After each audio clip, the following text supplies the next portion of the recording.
Hey you guys, Jenny the Kitchen Coach here.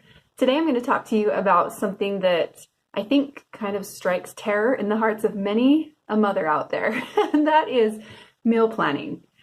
And don't stop watching the video just because I said meal planning. It's really not that bad.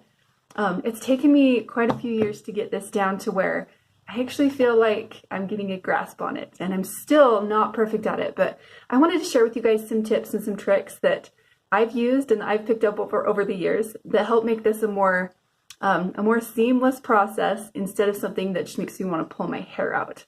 So before we start, I just want to let you know this video is not to tell you step by step how you should meal plan, because I think everybody kind of has their own groove and their own way of doing it, and you kind of have to find your style and what works for you.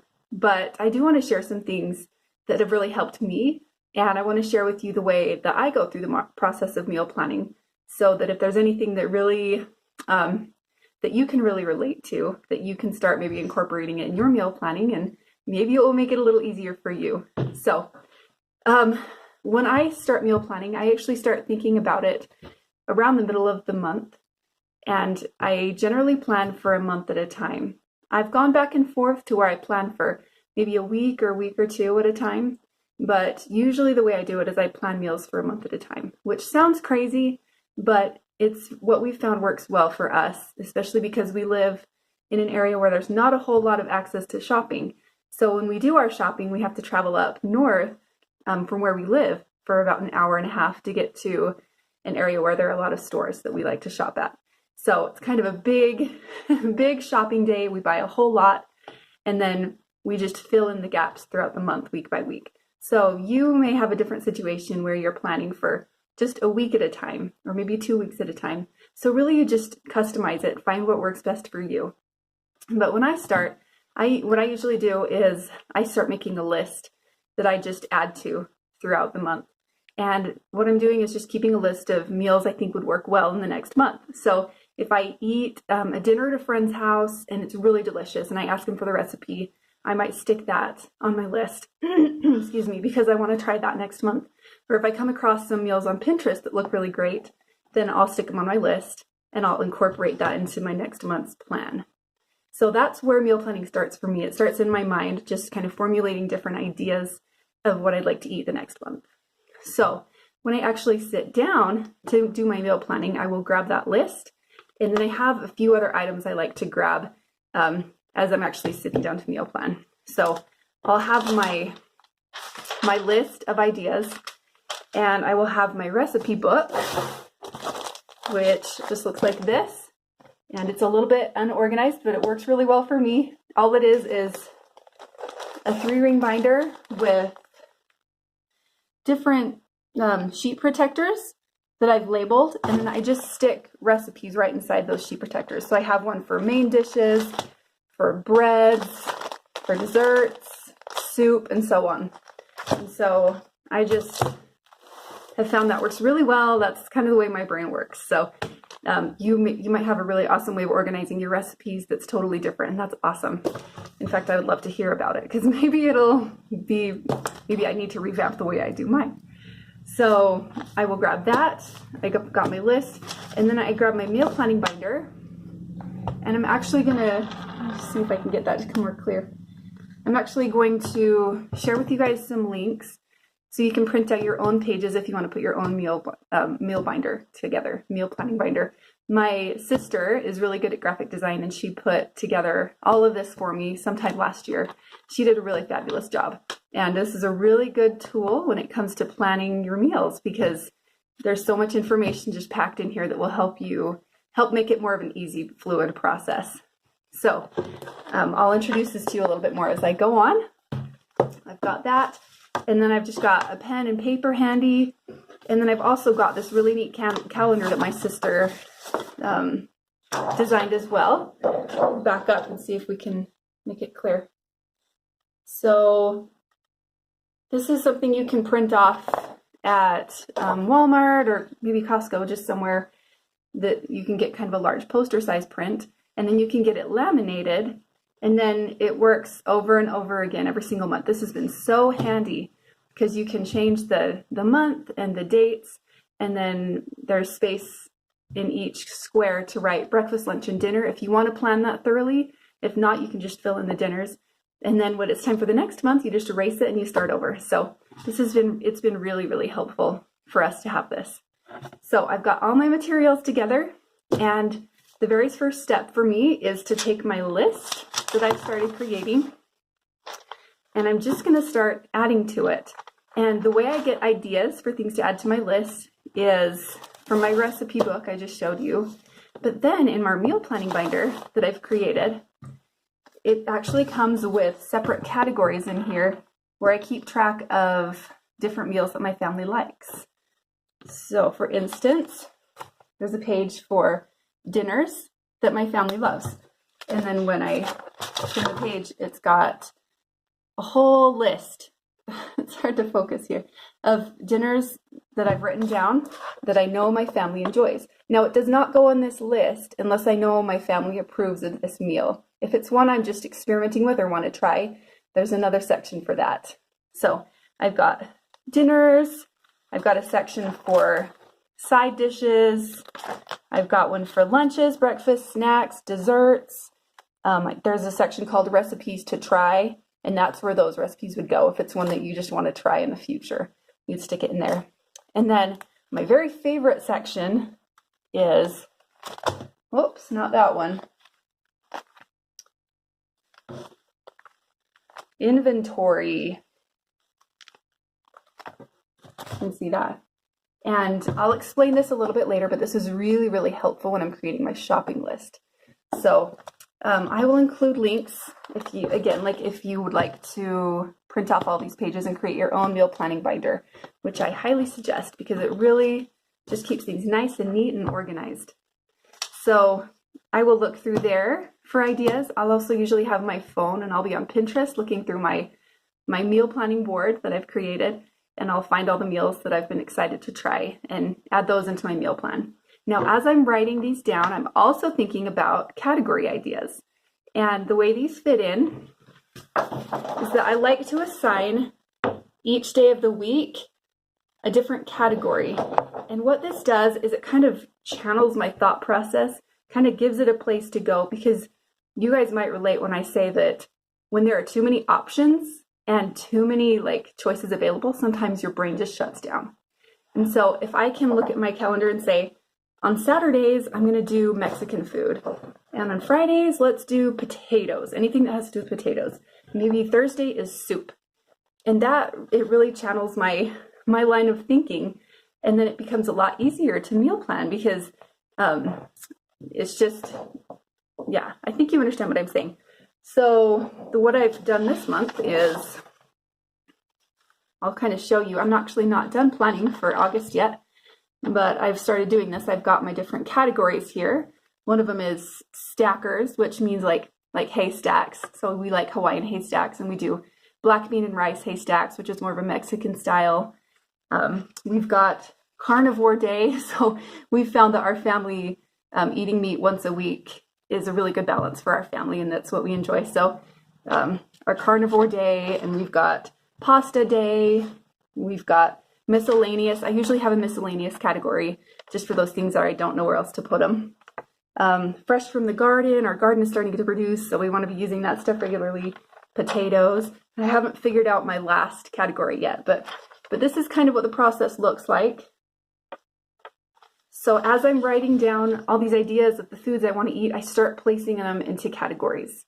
And before long, I've got it all filled out. And I find that it really doesn't take that long at all when I've created these categories and I start to fill them out. So once I have all my categories filled out, taking into account that some categories will have 4 days, some will have 5. Like Fridays in August, there are 5 Fridays. So on carnivore day for Fridays, I'm gonna need to think of 5 meals. Whereas Sundays, there are only 4 Sundays in the month. So I hope that made sense. Another thing to consider at this point is you don't have to plan a meal for every single day of the month, by which I mean like a different meal for every single day of the month. So sometimes I will plan 2 weeks worth of meals, and then we'll just repeat it the second half of the month. So I've gone back and forth. I've done it both ways, and they both work really, really well. It just depends on what your budget is, how open your family is to repetitive things in the menu, and just kind of play with it and see what your family enjoys. So let's see. Once I've done this and I've got all my meals assigned to different days of the month, then, oh, and let me show you this before I forget. On this calendar, which I will also include a link for, up above each, below each day of the week is a place for you to write your category. So in August, my category for Saturdays is potatoes. So I would go ahead and write potatoes right there. And for Fridays, that's our cardboard day. And Thursdays is our stackers day. So I'll just go ahead and write each category there in that little space below the day of the week. And that just makes it really nice and easy to fill out your calendar. So once you've actually got this stuff planned and written out on your calendar, the next step is to create your shopping list.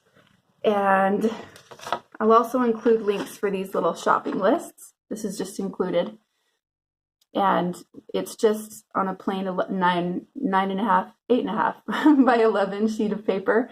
And then it's lined in the middle, so you can just cut it in half.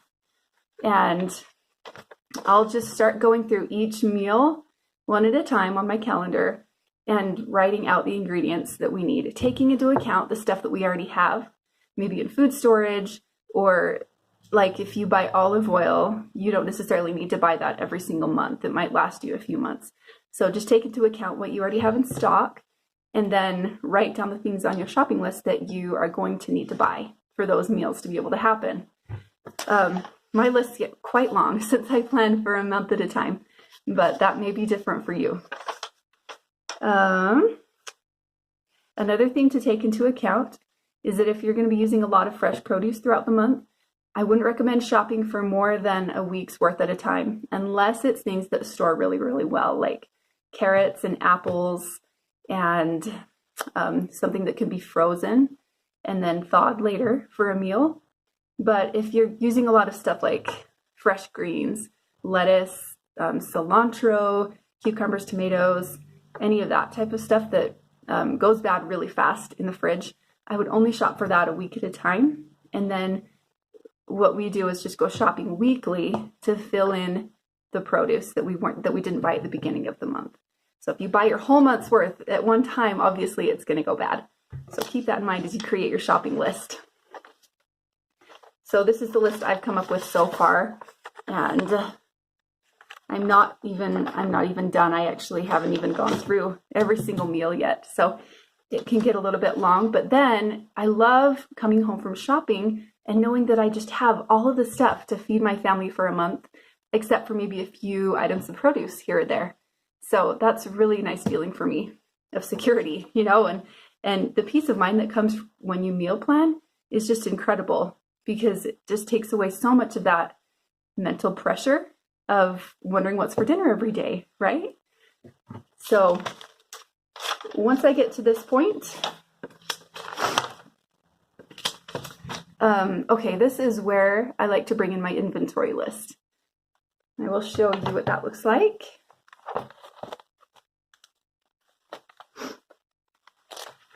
So every category will come with these lined papers that you can fill out for yourself. I actually haven't transferred mine over to the lined papers yet. I just have an old inventory list that I still use. I just haven't taken the time to do it yet. But in it, you can see I've got several categories. First one is oils and fats. And then I've got grains, flours, legumes, and nuts on that second category. I've got produce, and that takes up a bunch of this page. And then I have baking supplies and sweeteners. And then I have like a health and supplements section down here. And then I've got proteins, meats, cheeses, things like that. I've got a miscellaneous category. And then I've got spices. And then at the very end, I've got household items. Things like laundry detergent, dishwasher soap, things like that. And the reason I love going through my inventory list is because it helps fill in those gaps that are often created when I'm making a shopping list. because it's pretty thorough, the inventory list I've created. And usually when I go through it, I'm like, oh yeah, I forgot about that. I'm so glad I went through that list, or I would have left that off my list, you know? And this inventory list is something that you can maybe create over the course of a month as you go through your kitchen and see what you use and what you use the most and what you really want to have on stock all the time. Just start creating your list. You could even go through all your cupboards and your fridge, and it may take a while to get a really thorough list, but boy, when you have a really thorough inventory list, it is so helpful in creating your shopping list every month. It really saves you from having to go back to the store numerous times for things you forgot.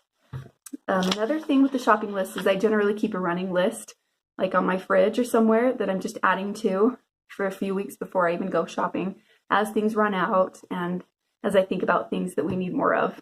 And so I will grab that list and just keep adding to it as I'm meal planning. So I hope this is all making sense, trying to pull all this information out of my brain in a way that makes sense to everybody. So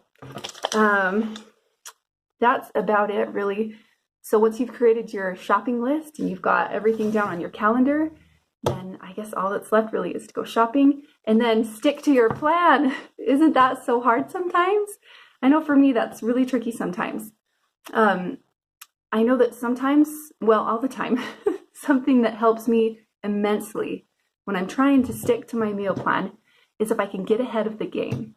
And what I mean by that is if I'm able to wake up in the morning and I know that we're having soup for dinner, and so I say, okay, what do I need for the soup? Onions, carrots, maybe some garlic. And if I can make myself in the morning just chop all those veggies up and then stick them in a bowl and stick them in the fridge, I'm about 99% more likely to actually make dinner that night because I've already gotten ahead of the game. Another thing I like to do is make double of whatever it is we're going to eat. And if I know I have that planned twice in the month, then that's so easy. I just freeze half of it and then we eat the other half later, the next time that meal is planned. So any way that you can think of to get ahead of the game, maybe putting your beans on to soak the night before, and then you're going to be more likely to cook them and actually use them the next day.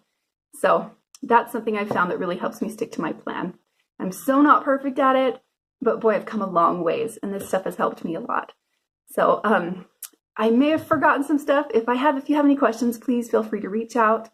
And this is kind of a broad topic, a broad subject, and there may be a lot of questions. I'm happy to answer any questions that I can. And I just wish you the best of luck with your meal planning. And I can tell you from the bottom of my heart, this is worth doing because it really helps as moms to have that peace of mind and know that things are planned. It also is very, very good for our kids and our spouses, I think, to know that there will be food coming. It's so good for my kids when they can say, Mom, what's for dinner? And I can say, go look at the calendar and it will tell you. And so, yeah, I've really enjoyed meal planning, and I hope that this was helpful, and I hope you've enjoyed this video. Thank you so much for watching. Have an awesome day, guys.